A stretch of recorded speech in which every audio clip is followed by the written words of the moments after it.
Vamos a comenzar por el aviso de seguridad.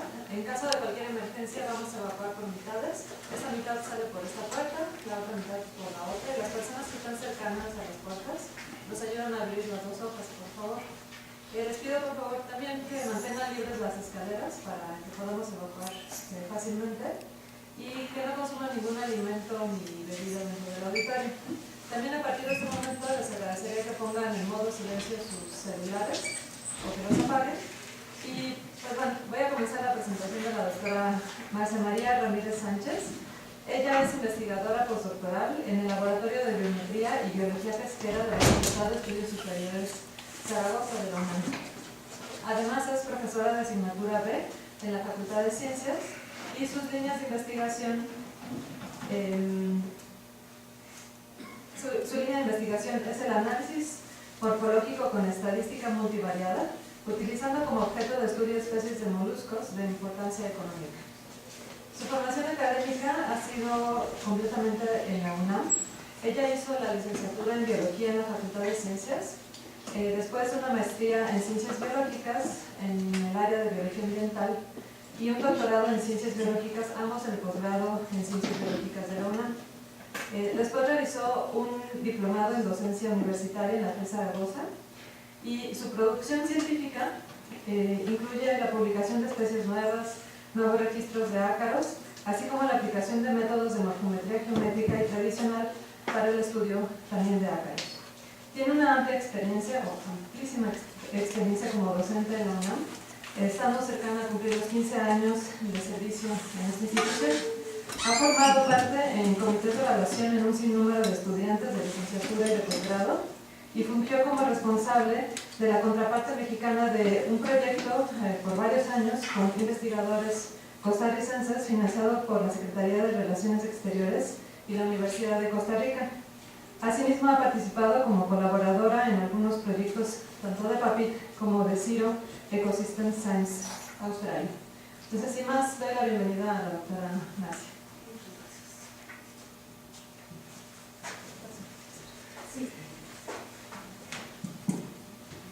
Esto da miedo. Buenos días, antes que nada muchas gracias por venir, es un gusto ver a caras conocidas y también a las caras desconocidas, por supuesto. Espero que por la amistad o por la curiosidad se queden hasta el final de la charla y no se me queden dormidos, por favor. Como ya les comentó la doctora Granados, pues me estoy enfocando ahora en el trabajo con moluscos. Antes trabajé mucho tiempo, por un periodo de tiempo considerable, con ácaros acuáticos y les quiero platicar un poco de la experiencia con los dos grupos en cuanto a este tipo de análisis de morfometría que algunos todavía dicen que es una innovación, pero en realidad ya vamos por la tercera década de desarrollo, entonces ya no es tan nuevo. Y obviamente tiene muchas aplicaciones cada vez más, pero sobre todo en vertebrados. Entonces tal vez han visto ya trabajos con invertebrados, pero la idea es que conozcan un poquito de la aplicación, más o menos de la metodología y los resultados que hemos obtenido con estos análisis. Vamos a ver un poco de la historia de la morfometría, breve historia. Son más o menos 3.000 años que nos tenemos que remontar atrás, pero obviamente no nos vamos a ir mes por mes, vamos a tratar de resumir un poco. Voy a definir qué es la morfometría geométrica, cuándo es pertinente recurrir a este tipo de análisis, porque a veces porque está de moda decimos yo lo quiero hacer con mi grupo, pero puede que no sea lo ideal, no necesariamente algo que está de moda o algo que se ve muy bonito puede hacer algo por nosotros, ¿no? No es que todo esté perdido, a veces vemos cosas obvias que podemos hacer, pero nos parecen pues aburridas, por decirlo así, ¿no? ¿Cuáles son las condiciones para realizar este tipo de análisis? No es que tengan que cumplir con un tratado de puntos, pero sí tiene que haber ciertas restricciones. ¿Qué son los invertebrados? Tal vez está de más, pero como se trata de una plática de la morfometría geométrica aplicada al grupo, pues ¿por qué no tratar de llegar a un acuerdo de qué son o qué no son, ¿no? Si los invertebrados cumplen con las condiciones para realizar este tipo de análisis, y finalmente los dos ejemplos que les comentaba, con los moluscos y con los ácaros. Obviamente el desarrollo ligado muy estrechamente con los esfuerzos de clasificación, sobre todo en el sentido de la descripción, porque las descripciones cualitativas, pues aunque son muy bonitas o poéticas, a veces no cumplen con lo que necesitamos, que es separar grupos muchas veces, ¿no? Que es lo más básico que queremos hacer. Entonces, tiene una larga historia obviamente, también ha sido tomada en cuenta la morfometría en general, para tratar de representar de la manera más bonita o más aproximada las cosas naturales, ¿no? Animales, plantas, etc. Entonces, bueno, les decía que son como 3.000 años de historia, de hecho son un poco más, desde los babilonios, los griegos, etcétera, que empezaron a trabajar en las matemáticas y que empezaron a pensar en que para expresar la forma de las cosas en general y también otras cosas como la música, por ejemplo, los números eran la manera más, pues no sé qué palabra usar, más exacta, más precisa o más mejor para describir este tipo de fenómenos, ¿no? Entonces es una historia muy larga. Por ejemplo, los babilonios desarrollaron muchas cosas que ahora que estaba investigando para la plática supe, y entre otras pues cosas sobre geometría, ¿no? Que es algo que de lo que tiene que ver la morfometría geométrica. Obviamente no es un nombre que se le agregue nada más para que se oiga más bonito o más difícil, ¿no? Después de esos desarrollos de los babilonios y los griegos, Pitágoras es, como ya saben, quien desarrolla también fórmulas geométricas para calcular áreas de cosas y todo eso. Y él tenía la idea fundamental, o sus ideas de su escuela, sus teorías eran que todas las cosas, todos los objetos tienen una esencia numérica, y que esta esencia numérica se expresa en números, obviamente, generalmente números irracionales, que son estos números que tienen una cantidad infinita de decimales después del punto. Estas ideas, después, esto lo quería retomar porque es muy romántico, por eso está ahí el canto rodado en forma de corazón. Euritos define o propone que hay un número que define a cada objeto en la naturaleza. Entonces, colocando cantos rodados para describir una silueta, por ejemplo, determinó que el número del hombre era 250 y el número de una planta era 360. El número mínimo ese es el número mínimo para definir cada una de esos objetos o cosas, o como les quieran llamar, ¿no? Más adelante voy a retomar ese número mínimo para específicamente lo de la morfometría geométrica. Y bueno, obviamente todo tiene que ver con números. Las líneas son una sucesión de puntos, que son números. Los planos son una sucesión de líneas, que también serían números. Entonces, en conclusión, todos los cuerpos están compuestos por puntos, líneas, superficies, en resumen, números. Lo difícil es cómo extraer, ¿no?, esa información. Esta solución geométrica, cuando surgieron las ideas de Aristóteles, pues se vieron un poco eclipsadas porque él recurre a las descripciones puramente cualitativas, lo que nos lleva también, que no me voy a desviar ahí porque si no voy a acabar hablando de otra cosa, pero eso llevó obviamente a lo del concepto de tipo taxonómico junto con otras ideas, ¿no? Como ustedes ya lo deben de recordar muy bien. Entonces, lo importante es que esto eclipsó un poco, ¿no?, lo que otros filósofos habían propuesto respecto a la descripción matemática cuantitativa de las cosas. Entonces hubo un periodo donde pues eso prácticamente se dejó a un lado, ¿no?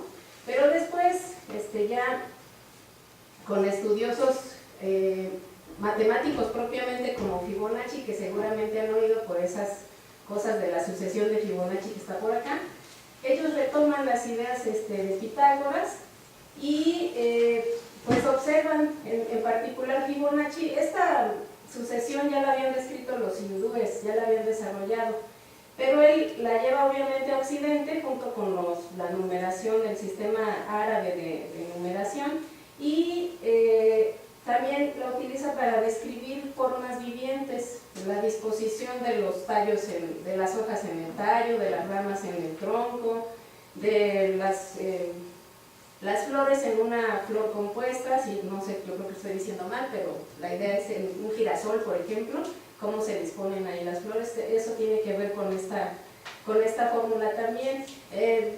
La reproducción de los conejos, empieza con 2 conejos, luego se tienen 3 y luego y se van sumando, ¿no? Así en estas cantidades, 2, 3, 5, 8 y así sucesivamente.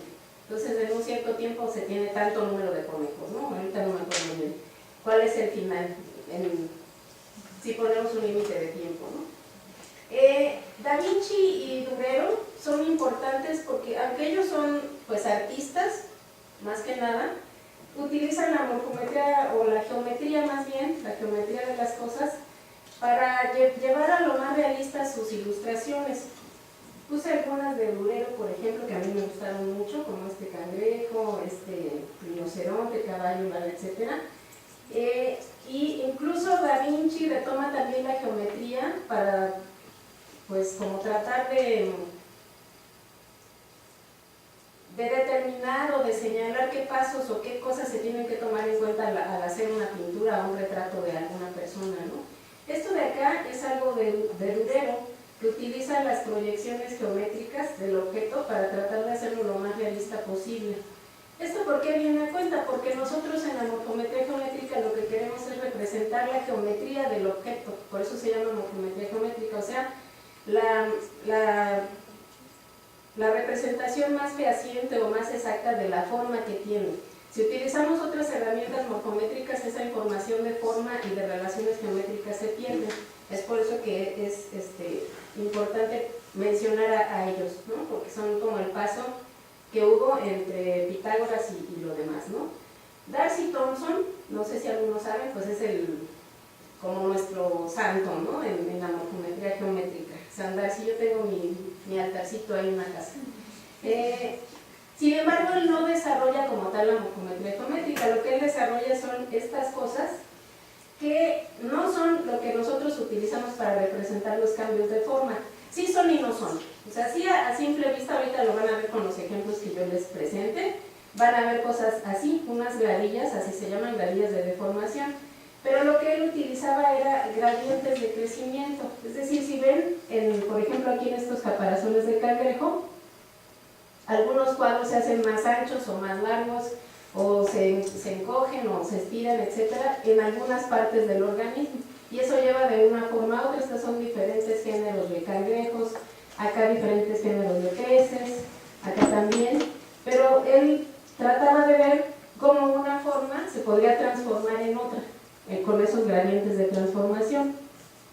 Y bueno, hace este libro muy importante que se llama Sobre el crecimiento y la forma, donde es muy descriptivo con todas sus proposiciones. Sobre todo, él lo que trata es de retomar un poco la matemática para explicar las características morfológicas de los organismos, porque en ese momento que él desarrolla su trabajo, la teoría de la evolución pues estaba en auge, ¿no? Y era como muy respetada y muy utilizada. Entonces decía, bueno, no, es que no todo es necesariamente evolución, también estas cosas de razones y proporciones influyen en la forma que vemos en los organismos, y esa fue la idea de él, pero es algo más descriptivo que proponer una teoría nueva, ¿no? No se vayan a asustar. Aquí están otras ilustraciones, con caballos, con cocodrilos, con algunos huesos. Y también tenemos, que no me voy a meter tampoco tanto en eso, a Huxley, que desarrolla las relaciones alométricas de los organismos. Esto tiene que ver sobre todo con la situación de que cuando nosotros analizamos la forma de un organismo, generalmente también tenemos que tomar en cuenta la alometría, ¿sí? No podemos desecharla, aunque la morfometría geométrica se vende como una herramienta que separa la forma del tamaño. Esto no es tan así, pero obviamente lo que queremos es venderlo, entonces no les vamos a decir qué no hace o qué hace mal. Pero, como ustedes son mis cuates, por eso se los digo, ¿no? Para que lo tomemos en cuenta. Entonces, como saben, pues mucho tiempo, todavía digo, en mi trabajo con los ácaros yo hice mediciones, son para algunos grupos la manera más acertada o más mejor de aproximarnos a lo que nosotros queremos comparar. Como les decía, no necesariamente tenemos que aplicar morfometría geométrica, porque muchas veces no es mejor, como como les digo, en el anuncio les hemos vendido como que es mejor que la morfometría de distancias o de mediciones. También hay que ser cautelosos con eso, ¿no? Entonces, la morfometría pues tiene diferentes áreas, ¿no? Esta es como que la primera en desarrollarse, se le llama también morfometría tradicional en algunos casos, y es la que se basa en las mediciones, que son las variables a analizar. ¿Cuál es el principal problema, entre comillas? Pues que perdemos las relaciones geométricas entre las variables, ¿sí? Cuando nosotros medimos largos, anchos, ángulos, etcétera, terminamos con una tabla de números, una hoja de cálculo donde están todos esos valores, pero al final no sabemos quién estaba junto de quién, o quién era mayor que quién, o cosas así, ¿no? Lo podemos hacer si calculamos razones y proporciones de esos valores, pero no tenemos al final exactamente una gradilla de deformación como estas que hizo Darcy Thompson, ¿no? Donde veamos exactamente dónde cambia la forma. Esa es la ventaja o el agregado que tiene la morfometría geométrica respecto a la tradicional, pero no significa que una sea mejor, simplemente hay grupos en los que se ajustan mejor o incluso se ajustan igual, ¿no? Si ven este esqueleto, este cráneo de acá, por ejemplo, generalmente nosotros, bueno, yo nunca he trabajado con mamíferos, así que no me vayan a aventar jitomates si digo algo mal, pero las distancias las tomamos entre puntos que nosotros sabemos importantes, ¿no? A lo mejor la sutura entre unos huesos o una curvatura que sabemos que tiene nombre y que nosotros utilizamos o reconocemos muy bien en todo el grupo de mamíferos que estemos trabajando, etc. Estos puntos los vamos a retomar para la morfometría geométrica.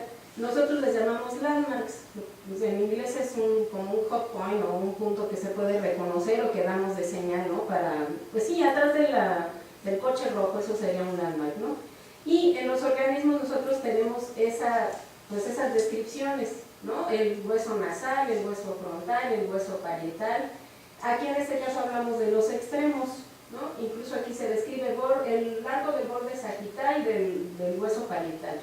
Entonces tenemos bien identificados todos, aunque apenas estén empezando con sus tesis de licenciatura, por algo se enamoraron del grupo que están trabajando y empiezan a reconocer, a lo mejor leen una clave y dicen, pero ¿qué demonios es el parietal, no?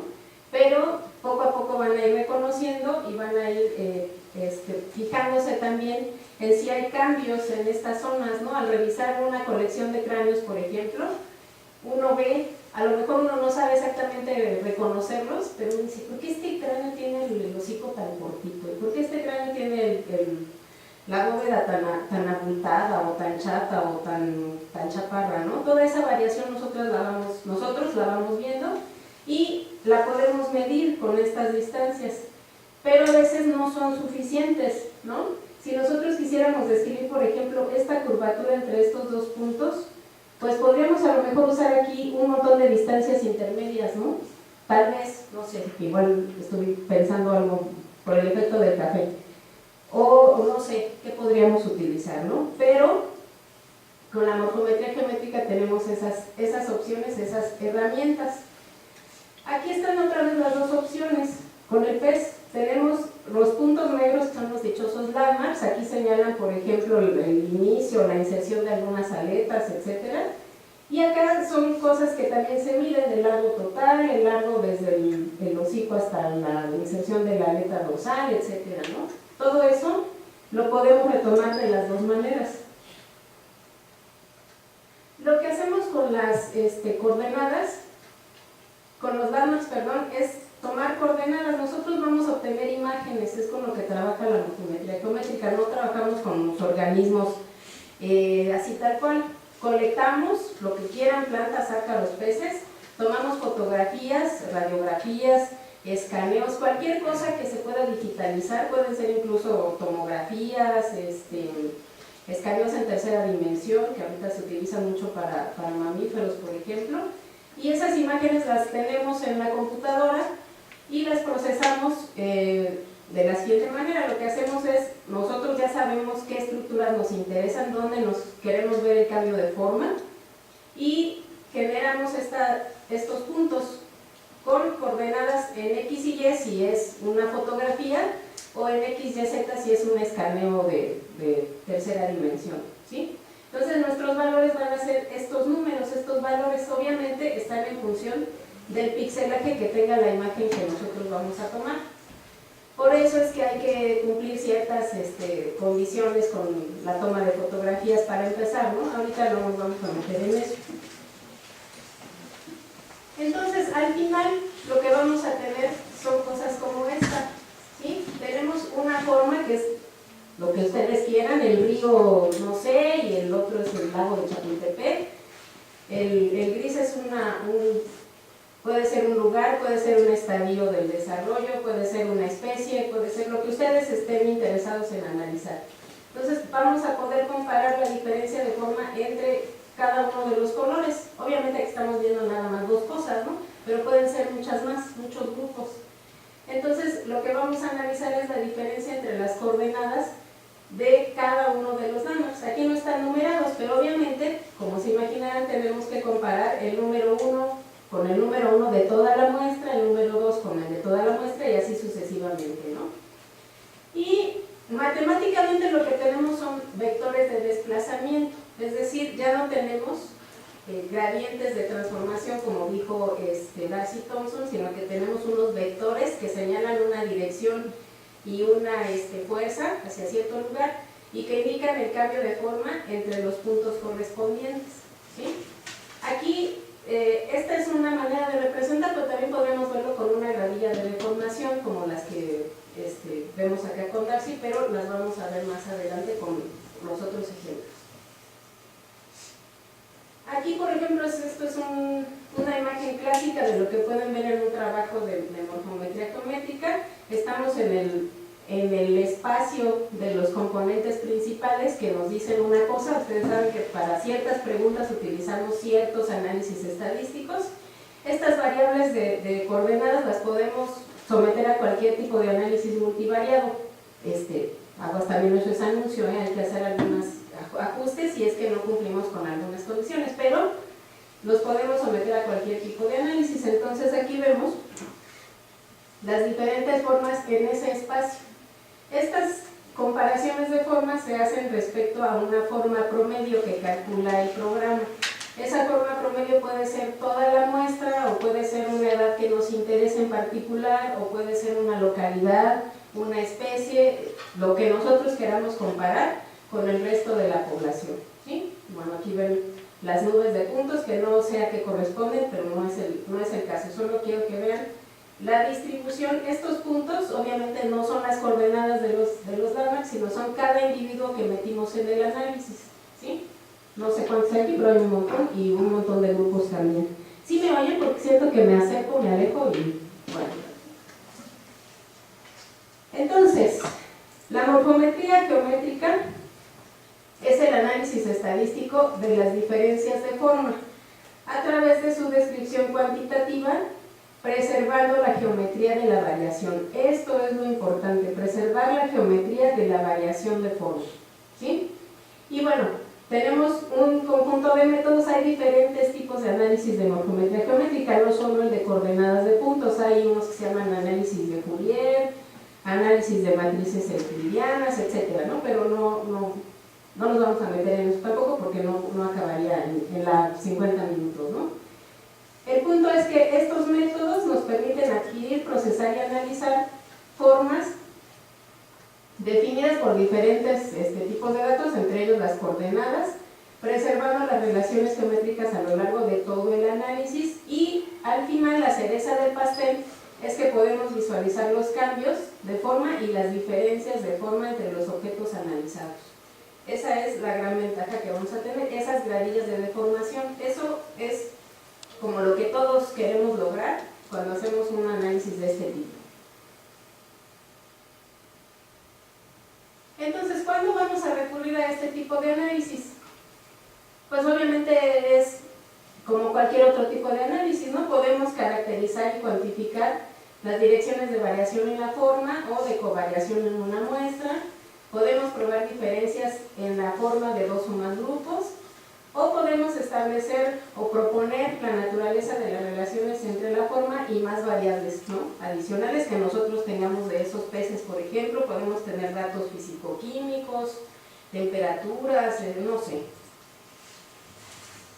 La idea es capturar la variación, ¿no? Nos interesa, como les decía, nosotros al observar una muestra de lo que sea, de artrópodos, de flores o lo que sea, incluso se han analizado huellas de dinosaurio con morfometría geométrica.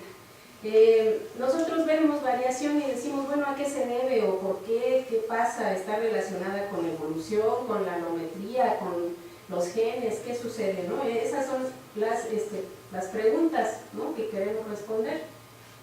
Aquí, obviamente, como se imaginaron, al ser un análisis, una aproximación matemática, pues tenemos que tener una definición de forma muy formal, muy bien establecida, muy estricta, ¿no?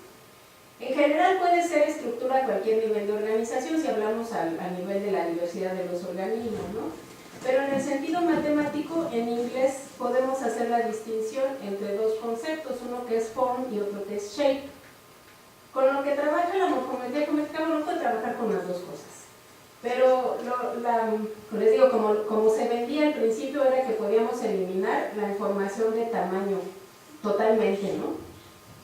Entonces, cuando hablamos de shape, decimos que es la información que queda luego de que eliminamos la información de locación, es decir, cuando ustedes toman una foto, imagínense el escudo de aquí del instituto, si le tomamos todos una foto con el celular, pues la posición en que la tomamos va a cambiar. También va a cambiar a lo mejor el aumento que usamos para tomar la foto, y también a lo mejor unos lo queremos tomar así acostado, decimos no, así cabe mejor, y otros lo tomamos así y otros así.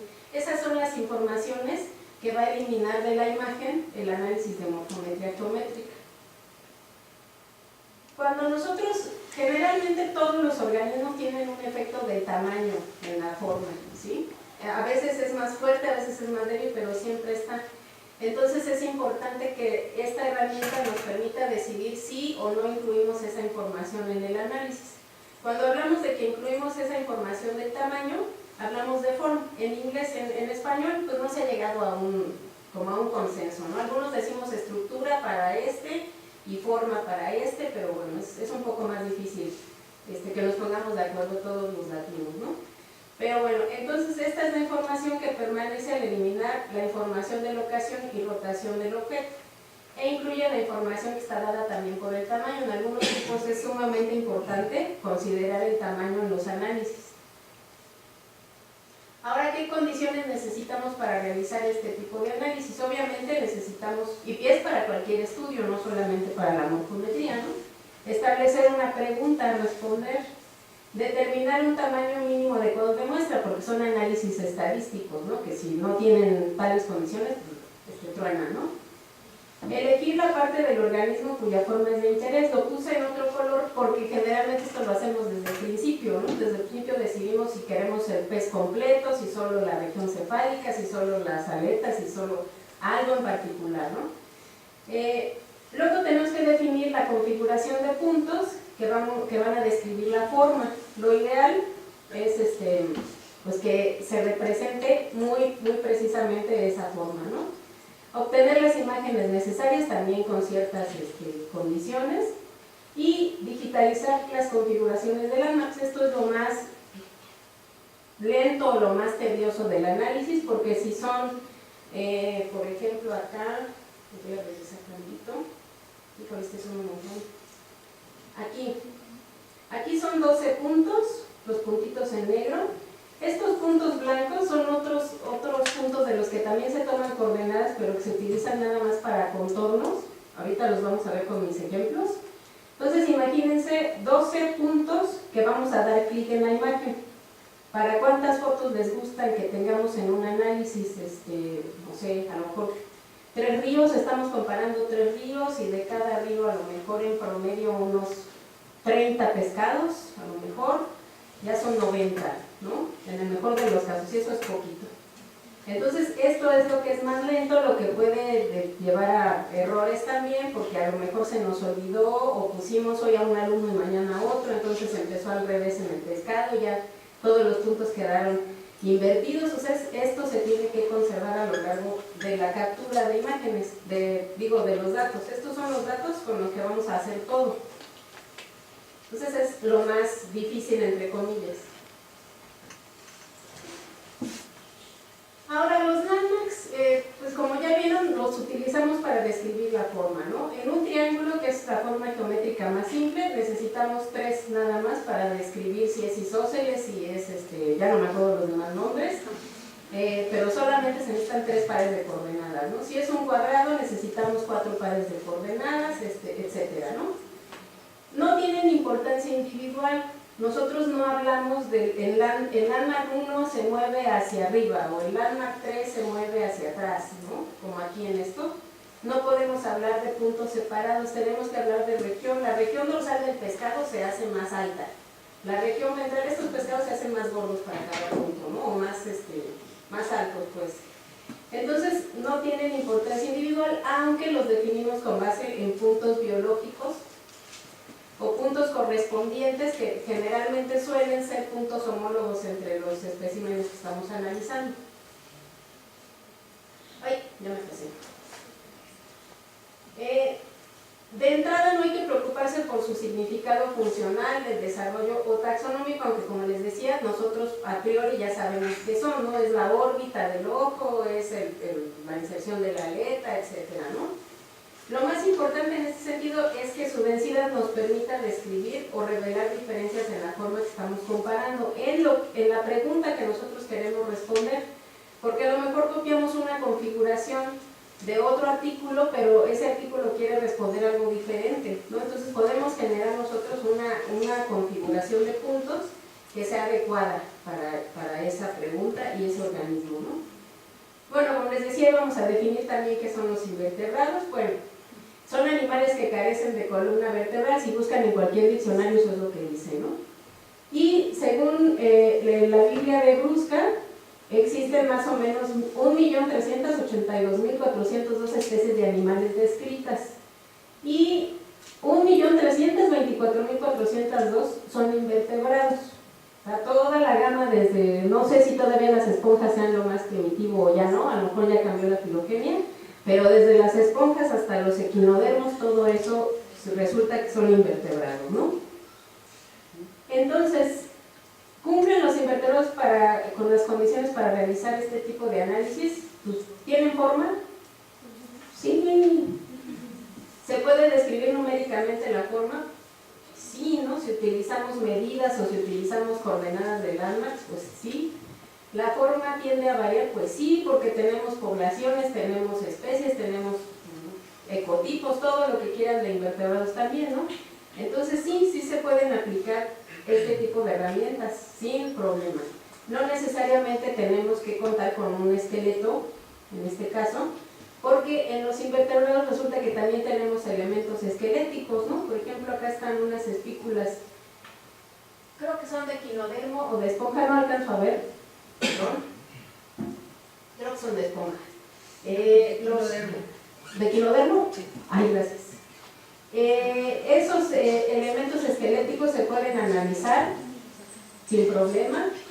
Tenemos, por ejemplo, los esqueletos externos, como las conchas de los moluscos. Algunos animales tienen pues un endoesqueleto hídrico o hidroesqueleto que a lo mejor no nos sirve para hacer morfometría geométrica, pero puede haber elementos, ¿no?, que se encuentren en alguna parte del organismo y que nos ayuden a eso, ¿no? Estas sí son esponjas, seguro. Como les decía, algunos tienen elementos externos, los anématos, por ejemplo, la cutícula se puede modificar y eso no se pierde. Lo importante es que estos elementos no se modifiquen con la preservación o con la preparación que hacemos para observarlos, ¿no? Ese sería el principal problema. Pero si no sucede, todo está bien. Algunos incluso pueden tener elementos muy pequeños, ¿no?, como este clado nuevo que se llama ñatífera, que tienen estos elementos en la parte de la faringe, ¿no? Son plaquitas con musculatura que también se pueden analizar. No sé cómo, si alguien está interesado podemos ver cómo aproximarnos, pero se podría hacer también, ¿no? Obviamente los artrópodos pues tienen muchos elementos que podemos analizar con esta aproximación. Aquí está, por ejemplo, esta ala de abeja, donde se han tratado de ver, por ejemplo, cosas de africanización, ¿no? Con cambios de forma en las alas. Aquí está, esta sería una configuración. Los landmarks están en las venaciones. Con los moluscos, como saben, casi todas las clases tienen un exoesqueleto, ¿no? Algunos forman una sola concha, como los gasterópodos, y en el caso de los bivalvos, pues forman dos, una izquierda y una derecha. Estas dos valvas también pueden ser diferentes, ¿no? Dependiendo del hábito que tenga el bivalvo. Aquí, con esta especie que se llama pintada mazatlánica, esta especie es importante en la terricultura, se explotó muchísimo a principios del siglo XX en la costa del Golfo del Mar de Cortés, y obviamente tanta explotación pues, ha llevado a un declive, ¿no? De las poblaciones. Los intentos de cultivo pues a veces han funcionado muy bien y a veces no tanto, ¿no? En este caso la pregunta que estamos abordando es muy simple: caracterizar y cuantificar las principales direcciones de variación en la forma y covariación en esa muestra, ¿no? Hay una colección, porque estos organismos se han utilizado para generar índices de reproducción ahí en el laboratorio de biometría y biología pesquera. Entonces hay una colección de conchas.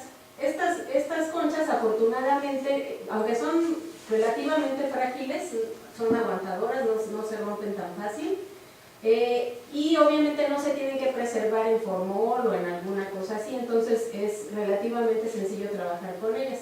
También son, y iba a traer unas, pero ya se me olvidó, son relativamente muy planas, no son, hay unas conchas que son sumamente abultadas, estas no son muy planitas. Y se conocen aspectos reproductivos, también se ha analizado la forma, con distancias, el alto y el ancho de las valvas, algunas mediciones, y se ha estudiado el ciclo de vida precisamente para hacer intentos de cultivo, ¿no? Para la producción de perlas. En algunas regiones también se utilizan como alimento, obviamente, son muy, yo no las he probado, pero deben de ser sabrosonas. En el caso de este análisis, la muestra analizada son 292 valvas derechas. Aquí pues hice la elección entre las izquierdas y las derechas. Las derechas eran más porque algunas las cortaron para ver anillos de crecimiento en las valvas, entonces la muestra de las valvas derechas estaba completa, es decir, todas había un número mayor de conchas. Es una sola población de la costa de Puerto Ángel, Oaxaca, que han sido recolectados entre 2013 y 2015, o sea, más o menos 12 recolectas a lo largo de esos 3 años. La configuración de puntos son estos puntitos verdes que ven aquí, son 42.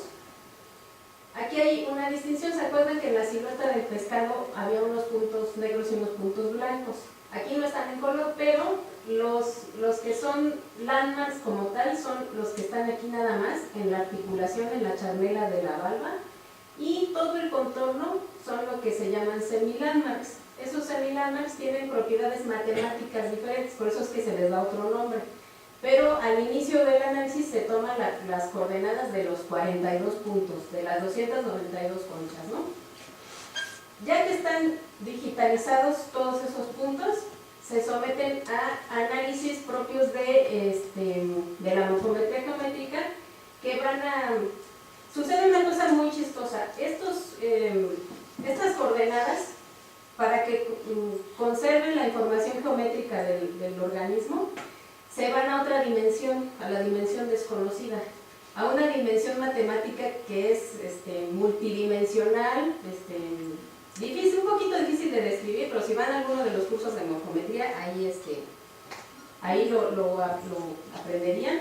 Por cierto, tengo que anunciar un curso al final, pero no traje de diapositiva, pero me recuerdan, por favor. Entonces, pasan a un universo multidimensional y hay que regresarlas al universo euclidiano, que es donde hacemos los cálculos o los análisis de estadística multivariada. Entonces todo esto que ven aquí de análisis generalizado de procrustes, las semimarcas del contorno alineadas, bla, bla, bla, todo eso es regresarlos al universo euclidiano para poder hacer los cálculos, ¿no? Entonces al final estas son las 292 configuraciones, o sea, las 292 valvas que yo incluí en el análisis. Si ven en estos puntos, por eso también pueden distinguir cuando hay semimarcas. Si ven aquí la variación es diferente, o sea, están como revueltos los puntitos y si ven acá están como acomodados, ¿no? Como que están en un canalito. Entonces estos que se ven así, todos son semimarcas que definen ese contorno, es decir, ellas nada más van a hacer qué tan abultado está el contorno o qué tan cerrado está, es lo que van a describir. Entonces, son las 292 configuraciones juntas. Es una colección de coordenadas, las 42, que es un solo dato, ¿sí? Vamos a terminar de 42 cuando pasamos a las otras dimensiones con un solo dato que vamos a analizar en ese análisis multivariado. Ahorita les explico más, ¿no? Entre esas análisis que hacemos, este análisis generalizado de procrustes es lo que elimina la información que ya les había dicho de posición, tamaño y orientación de cómo tomé las fotos, ¿no? Aunque se sigue un protocolo para la toma de las fotografías, pues al final hay variación, entonces esa variación la eliminamos con este paso. ¿Qué es lo que traté de resolver estadísticamente? La hipótesis nula es si la variación de forma se relaciona con el tamaño, es decir, las valvas pequeñitas son iguales en forma a las valvas grandes o no. También si las valvas recolectadas en 2013 son iguales a las de 2014 y estas a su vez iguales a las de 2015 o no. O sea, hay diferencias en cuanto a la estación en que fueron recolectadas, en cuanto a la forma. Y también si hay diferencias de forma entre hembras y machos, porque algunos moluscos suelen ser hermafroditas, en otros ocurre protandria, o sea que primero son machos y luego son hembras, y algunos son pues sexos separados, ¿no? En este caso, las pintadas mazatlánicas primero son machos, desarrollan sexualmente los órganos o las gónadas masculinas, y luego que alcanzan cierta talla, desarrollan las gónadas femeninas. Entonces sabíamos en qué más o menos rango de tallas estaban los que se suponía que eran hembras y en qué rango los que se suponía que eran machos, ¿no? Este es un análisis de componentes principales muy burdo, ¿no? Aquí lo que interesa ver es el efecto del tamaño. Seguramente han escuchado que si quieren eliminar el tamaño de un análisis morfológico morfométrico, lo que tienen que hacer es obtener los componentes principales, eliminar el primer componente porque toda la información es tamaño y luego quedarse con el resto de la información, ¿no? Es más o menos acertado hasta cierto punto, pero aquí lo que podemos ver es que un gran porcentaje de la variación está explicada así por el tamaño de las conchas. Aquí el análisis de componentes no distingue grupos, uno etiqueta los grupos y uno los ve, uno los quiere ver. Entonces aquí lo que hice fue etiquetar a los que eran hembras, supuestas hembras, supuestos machos y a los inmaduros, ¿no? Entonces si ven, hay como una tendencia de que las hembras se distribuyan por acá, o sea que su forma sí es diferente, por ejemplo, de los inmaduros y también de los machos, por lo menos en este morfoespacio se les dice hacia estas gráficas. Las gradillas de deformación famosas, acá están. Esta es la gradilla de deformación en el primer componente. Si ven, prácticamente no hay cambio de forma porque la variación está explicada por el tamaño. Este es en el segundo componente y este es en el tercero. Y si ven, acá es donde están los cambios de forma. Las flechas y los cambios en la forma de cada cuadrito de la gradilla es lo que nos indica dónde está el cambio específico, ¿no? En qué región de la concha es donde se encuentran los cambios.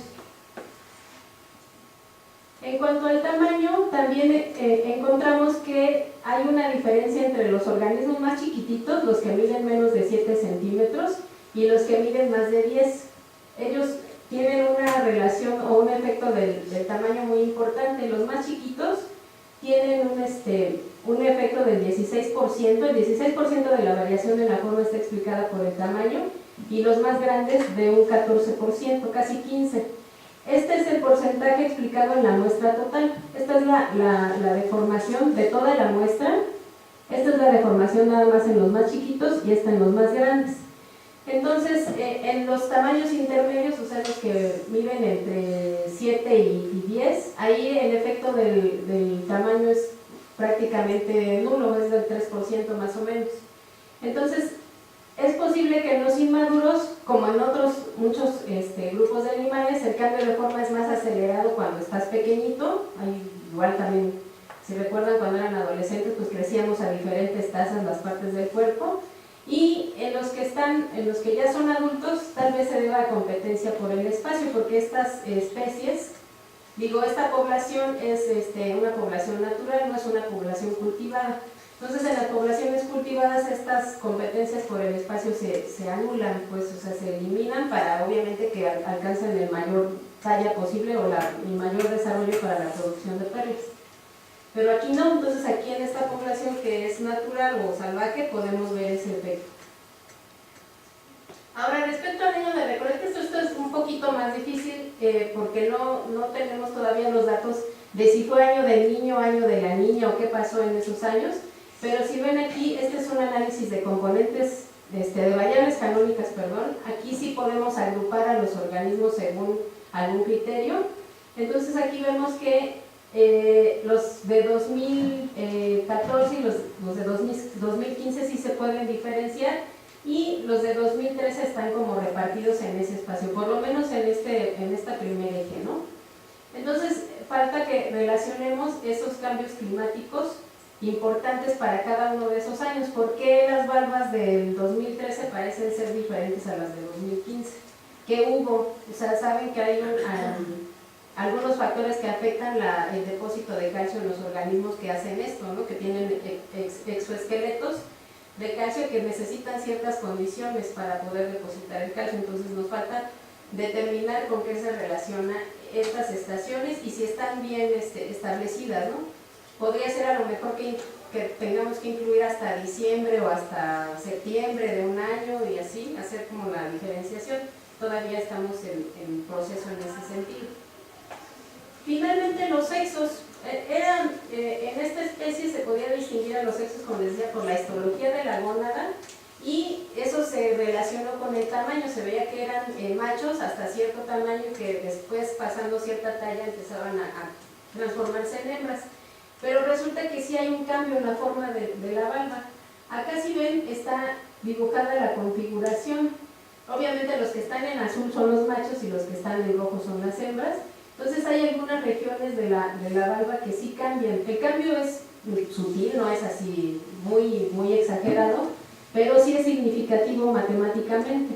Entonces eso no se había determinado antes solamente con las medidas, ¿no? Se sabía que los mayores de 10 centímetros eran hembras posiblemente, pero ahora sabemos que la forma también se modifica entre los dos sexos. Y aquí está otra vez la dispersión, pero ahora en el espacio de las variables canónicas. Por acá están las hembras, los machos y los inmaduros. Este fue el ejemplo con los moluscos. Con los ácaros, creo que ya no me da tiempo. Ya son 10 para las 12. Pero lo podemos platicar con el café. Es muy rápido, lo digo muy rápido. Tenemos exoesqueleto. La pregunta es si podemos distinguir la forma del cuerpo de diferentes especies. Estos son los cuerpecillos de algunas especies de ácaros. Y lo que hice fue dividir el cuerpo en algunas regiones. Ahorita acá están. Entonces, la parte anterior, la parte posterior, algunas sedas y glándulas que tienen en la placa dorsal y en la parte posterior del cuerpo. La idea era ver si estos caracteres, porque son caracteres que yo definí como importantes o que se trataban como importantes por otros acarólogos, si había diferencias significativas en su forma. O sea, si yo podía distinguir diferentes estados de carácter en esos caracteres en particular. Entonces, aquí fueron 169 confirmados, más de 160, 13 especies diferentes. Y para la mayoría, o casi para todos, para 4 de los 5 caracteres encontré diferencias significativas, a veces 10 formas diferentes, de 13, como en este que es la parte anterior del cuerpo, el contorno, la parte posterior, la cauda. Aquí todas las caudas son diferentes, todas las partes posteriores de los acaritos. En las sedas que están en la parte anterior había 9 de 13 diferentes. La que menos se diferencia es, debí poner la foto ahí, este carácter es el que menos se diferenció, nada más encontré 4 formas diferentes de 13.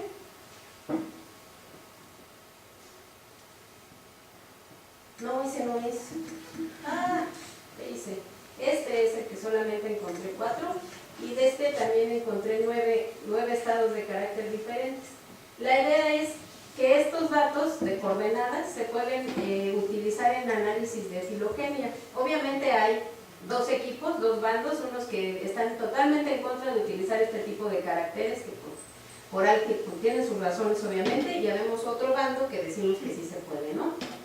Entonces, en conclusión, el análisis de morfometría geométrica pues permite hacer algo más sofisticado del análisis cuantitativo, ¿no? Agilizar la recolección de datos porque trabajamos con las fotos y traemos las fotos en una memoria o en Dropbox o en Drive o donde sea, ¿no? Facilitar el análisis estadístico de los datos porque ahora ya el curso que les voy a anunciar, por ejemplo, es morfometría geométrica en R. Entonces, ahí se puede hacer todo lo que ustedes gusten porque, como saben, ustedes pueden hacer sus scripts y sacar la gráfica como quieran, todo como ustedes quieran, ¿no? Y la cereza del pastel, simplificar la interpretación de los resultados con esas gradillas de la información que generamos, ¿no? Y poder separar la forma del tamaño, utilizando el tamaño como una variable adicional o tomándola en cuenta y haciendo análisis considerando ese factor, ¿no? Ahora sí, muchas gracias.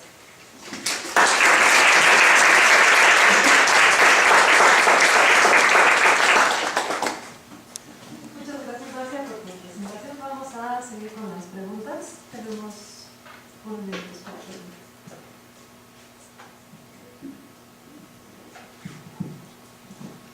¿Qué tal? Buenas tardes. Usted hizo hacia el final de su presentación una alusión a una controversia al respecto de la utilidad de la morfometría geométrica en filogenética. Vamos a ponerlo así. Yo tengo la impresión, como interesado en las bases conceptuales de la sistemática, de que esto tiene que ver al menos en parte en la diferente postura que tienen ustedes, morfómetras geométricos, si les puedo llamar así, con respecto a otro tipo de sistemáticas, alrededor de los conceptos básicos de la sistemática con el concepto de homología. Entonces, una primera pregunta que le haría es ¿cuál es su concepto de homología? Y la segunda cuestión es entre una pregunta y una observación. En la primera parte de su presentación usted dedicó varios minutos a una reconstrucción historiográfica de la morfometría geométrica en el contexto de la matematización de la forma, digamos, y se remontó hasta digamos, los orígenes de la civilización occidental prácticamente. Sin embargo, no aparecieron en su recuento personajes centrales para la creación propiamente dicha de la disciplina de la morfología, como Goethe y muchos otros naturalistas y polymaths, como les dicen en inglés, que contribuyeron desde sobre todo Alemania y Francia a los fundamentos conceptuales de la morfología como parte de la biología. Eso también me intriga un poco. Usted parece que ubica a la morfometría geométrica por afuera del desarrollo intelectual que representó en el centro de Europa a partir del siglo XIX particularmente, pero con antecedentes importantes en el XVIII, lo que fue la morfología. Entonces, esa sería la segunda pregunta, y creo que está ligada de alguna manera a la primera, ¿no? Es decir, ¿por qué para usted la morfometría geométrica no forma parte del linaje intelectual de la morfología en Europa? Gracias. Sí. Simplemente fue un error de cálculo. Debí dedicarme a los ejemplos nada más y dejar atrás la historia porque me consumió toda la presentación. No fue algo a propósito ni que yo esté, no sé, renunciando o negando el legado de los morfólogos que tú mencionas. Simplemente fue las circunstancias que me llevaron a organizar así la presentación. Respecto al concepto de homología, pues supongo que es, pues no sé, el mismo que tenemos todos con estas condiciones de correspondencia, de todas estas pautas que tenemos que seguir para decir que algo es homólogo o no. Me refiero, yo en particular me considero de la escuela cladista, entonces para mí la morfometría es simplemente una forma de expresar una descripción cualitativa con números. En vez de decir redondeado o ovalado muy abierto, doy una serie de cantidades que expresan lo mismo, pero en otro lenguaje. Entonces, no es que esté negando algo, ni que esté diciendo que la otra posición es errónea. Digo, se ha desarrollado el poder incluir estos datos en un análisis filogenético en combinación con otros caracteres, porque la desventaja que tendríamos aquí es que utilizamos 40 coordenadas para describir un carácter. No es cada coordenada un carácter, ni cada par de coordenadas un carácter, sino que tenemos una configuración que es solamente un estado, o un estado de carácter o un carácter como tal, y la variación está dada por esas diferencias en las coordenadas. Entonces, por sí sola, si tú ves una filogenia de morfometría geométrica con 5 configuraciones como estas que yo presenté, no va a funcionar. O sea, necesitas tener una mayor cantidad de caracteres para que dé resultados. A lo mejor si hay una filogenia molecular que se aproxime un poco, o puedes agregar estos caracteres a esa filogenia molecular y generar una filogenia nueva combinando toda esa información. Por ahí está como como el argumento que va en detracción, pues, de utilizar este tipo de caracteres, pero se entiende mal, pues, o sea, no estamos utilizando caracteres separados o números separados para describir la forma, sino que en conjunto la describen. No sé si responda, es que es muy complicada tu pregunta, muy profunda, muy... Bueno, gracias. No, a ti, gracias. ¿Alguna otra pregunta?